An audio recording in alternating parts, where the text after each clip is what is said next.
iodine. How much do I have left in there? Sure, it's like that. Half a bottle. Half a bottle. What's in here? Those don't need to be in there. They're wrapped.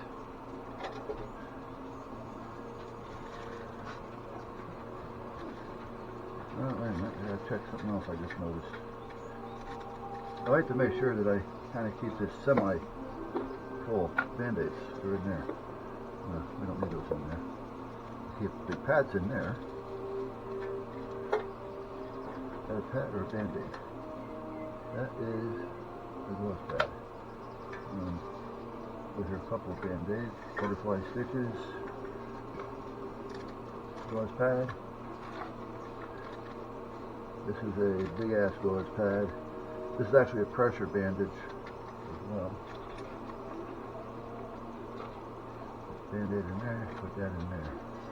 I also want to put this little gauze wrap in there. I want to put this little thing in here.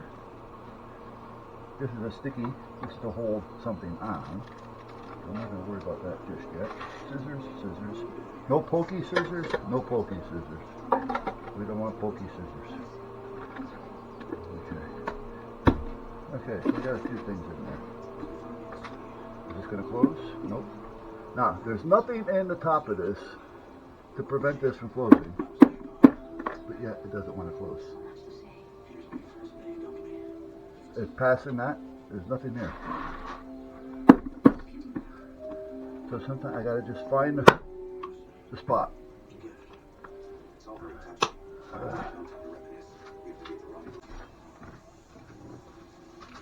All right.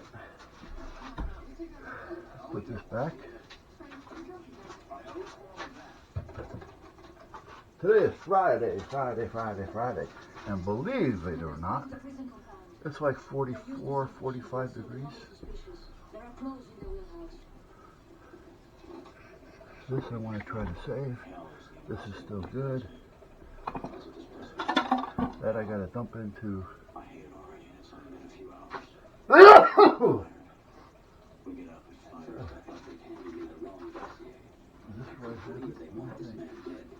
Is this cleaner or is this glue? It says cleaner on the can. That doesn't mean anything with me.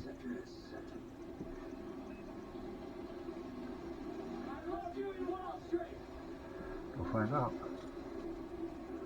It could be cleaner, and if it is, I don't know why I got it over there. I need to see it if I'm going to use it. Now, I thought I had one of those cans with a glue in it. And that's what I was going to do with this. Yeah. There's only a little bit in here. So, alright, let's do this. Let's get the matches up out of the way. Let's get this over here. These banana plugs are going to go over there. And I'm waiting for the 360 to charge up a little bit. It is so dead. How dead is it?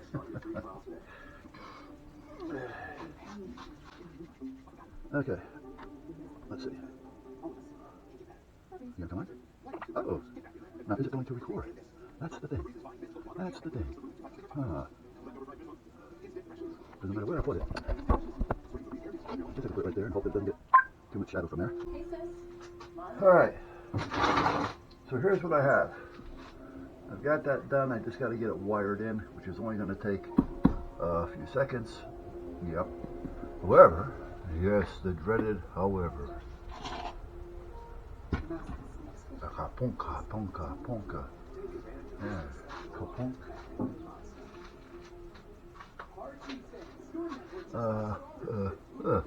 You know what I can't seem to find? Oh, what else is new? What is it that you can't seem to find? Can't seem to find my little adjustable. My little adjustable.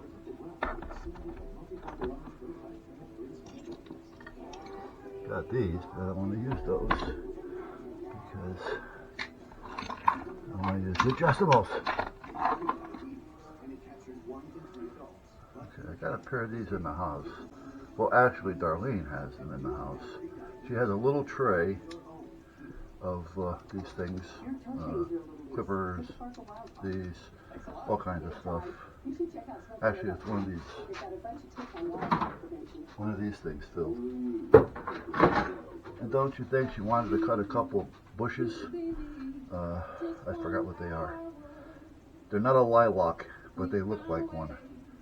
She actually had painted a picture when she was in high school, and she got an award, first choice, something or other, anyway, for the picture. Anyhow, she says, she comes in here, you got a pair of scissors I can borrow? A pair of scissors? What do you need a pair of scissors for? I gotta cut some of that bush. I'm not giving you my scissors to start cutting bushes. You got your whole thing out there filled with them. Oh, I do? Well, I thought you did, but apparently you forgot about it. No, but no, I guess I have no room to talk at that point. Okay, I'm looking for the adjustable, and if I can't find it, I guess I'll just get a ratchet. A ratchet.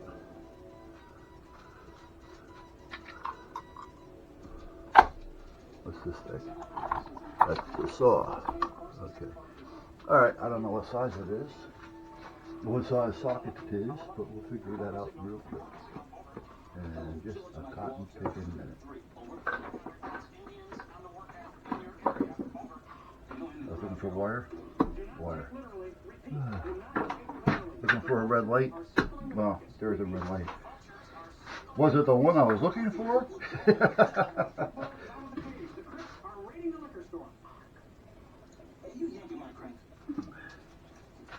I'm gonna tell you, believe it or not, married to my bride, Darlene, who I love dearly, even though she's a pain in the ass at times, but I'm sure I'm a pain in the ass to her too. However, where I was going with this, I used to work at a Jamaican nightclub. Now, with that being said, they had gotten shut down for a while because they decided they want to cut back on security.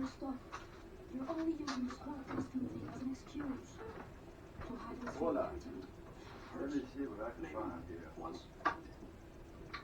When I knew this day would come, I knew one day I'd be crawling back, begging for forgiveness, robbing, sniffing. Yeah, so they wanted to cut back on security. Sorry, sweetheart.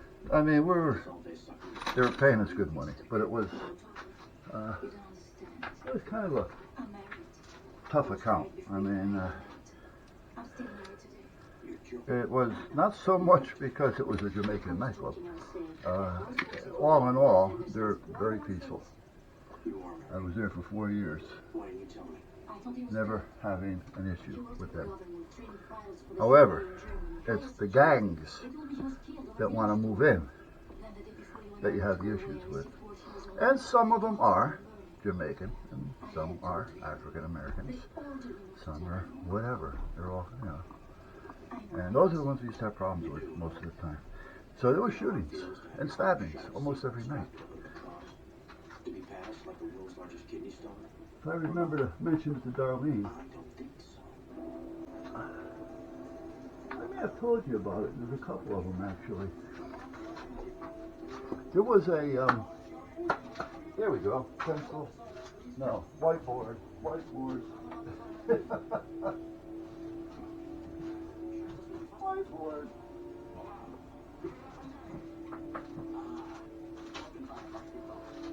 Whiteboard.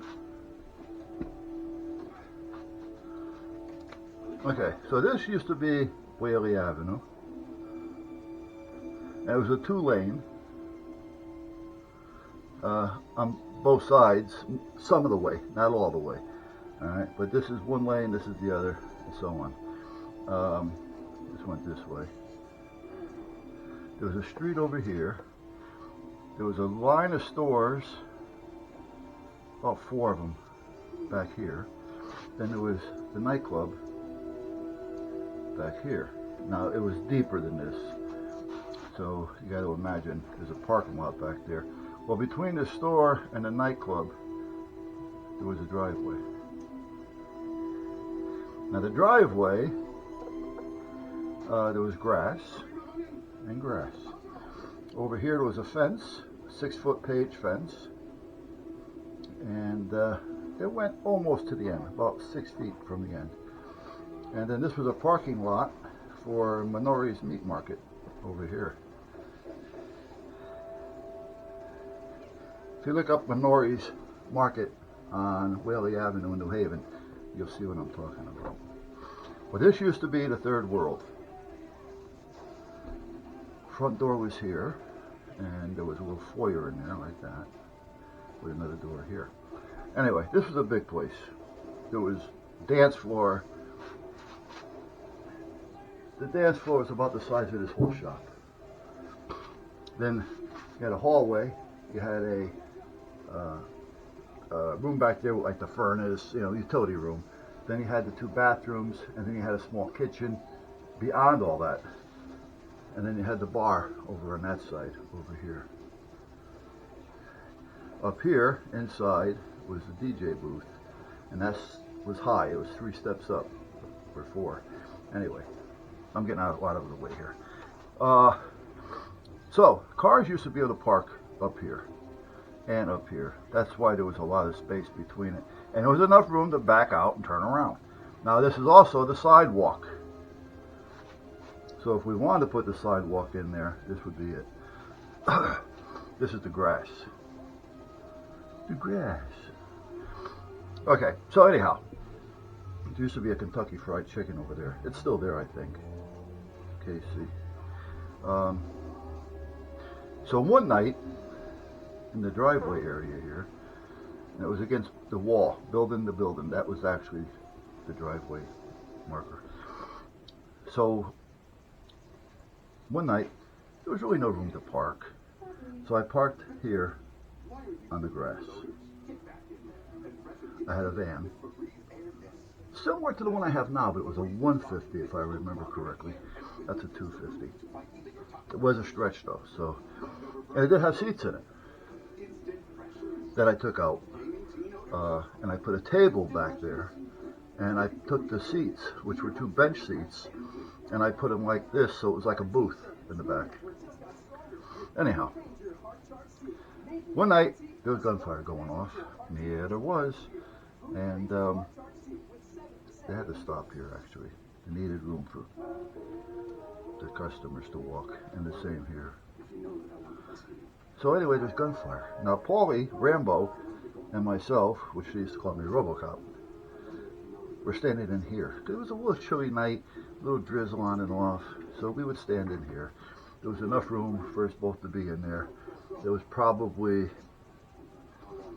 maybe 7, I'd say, no, you know what, maybe 8 by 4. There was a cigarette machine over here and a phone. But meanwhile, we were sitting there. And that was it. So I'm parked over here. Paulie had my Toyota. He bought my Toyota. I had a Toyota extra cab 4x4. Well, Darlene bought it for me for Valentine's Day. This was back in 87, 88, whenever. So anyway, after I bought the van and what else? I had another vehicle.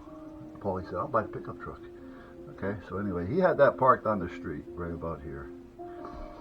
So, we hear bang, bang. Well, everybody in the club wants to run out because they got to see what's going on. Hello? Do you really want to run out there when there's gunfire? So what we would do is, hello, lock the door so they can't get out.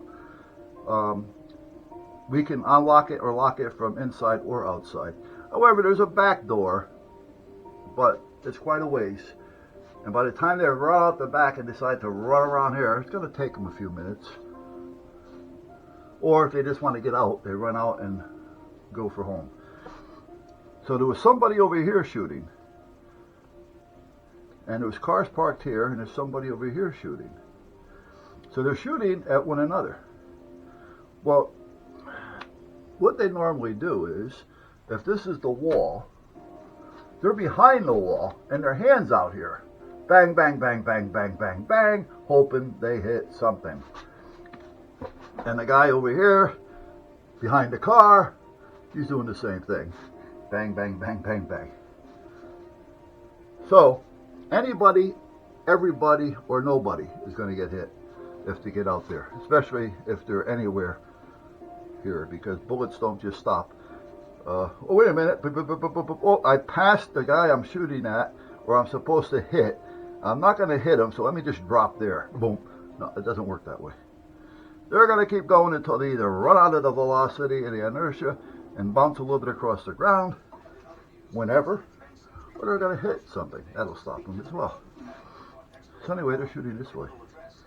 Well, this one, this van, my van, had the windows in it, just like that one. Well, don't you think the back window got shot out with the little door lock thing on it? The side window got shot out. That side window got shot out. And the passenger, or the driver's window got shot out, as well as the back window. Didn't know this until after, but meanwhile, you know, the cops get there. Because Paulie and I are not going to go out there in the middle of this either. You know, we're crazy. All we're going to do is get in the middle of a gunfight, and people that don't know what's going on, and then we're going to have to start getting involved. Not going to happen. As long as they're not coming in the club, which we're paid to protect, fine. If the customers want to run out of the club or run around the front and get shot, they're not our problem. So anyway, after all said and done, the cops are there, everybody's done, everybody's quiet, the music's playing, everything's back to normal. Paulie walks around to see if he sees any casings and so on, and I'm over here looking, and Paulie comes back, he says, "Hey Buzz, yeah, they shot the windows out of your van." I go, "Oh, stop it." You know, because we used to kid around like that. You know, not so much of the shootings, but, you know, bullshit stuff. "They shot the windows out of your van." "Yeah, right, yeah, okay." "No, I'm serious." Right? "Yeah, all right." "Okay, be that way." Next thing you know, Kunta, one of the customers, comes up, nice guy, comes up and says, "Hey, Mom, Buzz, they shot the windows out of your van." "What, did Paulie put you onto this?" "Ah, yeah." I go over there, sure as shit, the windows are shot out of the van. "All right, it's done. What are you going to do?" You know, sit there and say, "Oh my God, my windows are there." That's why we have insurance. Right? Luckily, nobody got hurt. So I go home, park the van in the garage next to Darlene's car, and she had a Toyota wagon, Tercel wagon, 4-wheel drive, lockout hubs, had a little gauge to let you know how far you're tipping this way, and it was a nice little vehicle. It had lockouts, but they weren't the hubs outside, they had a lockout in here, so it was a true 4-wheel drive. Anyway, she's going to work the next morning. She goes downstairs and she sees all my windows shut out. She comes back up. I'm sleeping, but I feel her presence, and she's walking around the bed and she's looking at me and looking at me and looking at me, you know. And finally she pokes me. "Babe, you okay?" "Well, yeah, I was. I was sleeping." And she says, "Well, I seen your van, and I wanted to make sure you weren't hurt." And I can understand that. You know, but anyway, they shot all the windows out of the van. That was one. So I'm getting to this why I was out of there. So now, that was that point. So let's kind of clear some of this off. And let's get rid of this gunman and this gunman. And let's get rid of that. The van can stay there.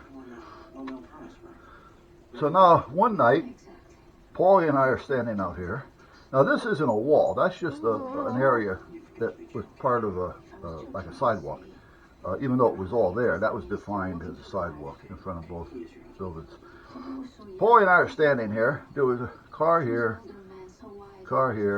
I don't remember one being there. Next thing you know, we hear bang, bang, bang, bang. Well, the first thing you do is you unlock and you look. But you got to keep your hand there because somebody will walk out and take it on you. And but meanwhile, you unlock and you look, and you're looking, and where's the sound coming from? Next thing you know, we see a guy come crashing through the front window of Kentucky Fried Chicken. Now, this chicken place, you know, it's an average size of a Kentucky Fried Chicken. So what's it got from the counter, the serving counter, to the window in the front of the building? 40 feet. It was a long one. It was, you know, but anyway, it's still there. And Next thing I know, crash. Paulie and I are looking. We see this guy flying through the window. We hear the crash. We look, and he's still in the air. He cleared the sidewalk on that side. Now, the building was back about 7 or 8 feet from the sidewalk, and it had some low bushes on it.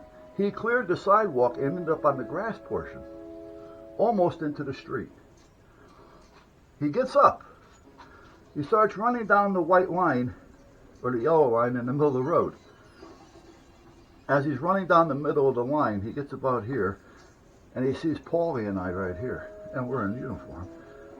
He says, he turns around, he starts running up to us, and he says, "Help me, I've been shot," and he falls to his knees right about there. Unbeknown to us, this other guy is coming through the same window, but not leaping, like a Superman. He comes through the window, and he starts running up the center. He sees this guy, but now he sees us. So he continues to run up the center of the street. Hello? Whaley Avenue, busy, big, popular, and he's running up the center. I would think he'd get off into the sidewalk area, run and make a turn down one of these roads over here or something to start getting away from the scene instead of running up Whaley Avenue. Cops are going to be coming down Whaley Avenue from both directions. So if a cop's coming down and he sees a guy jogging up the center of Whaley Avenue,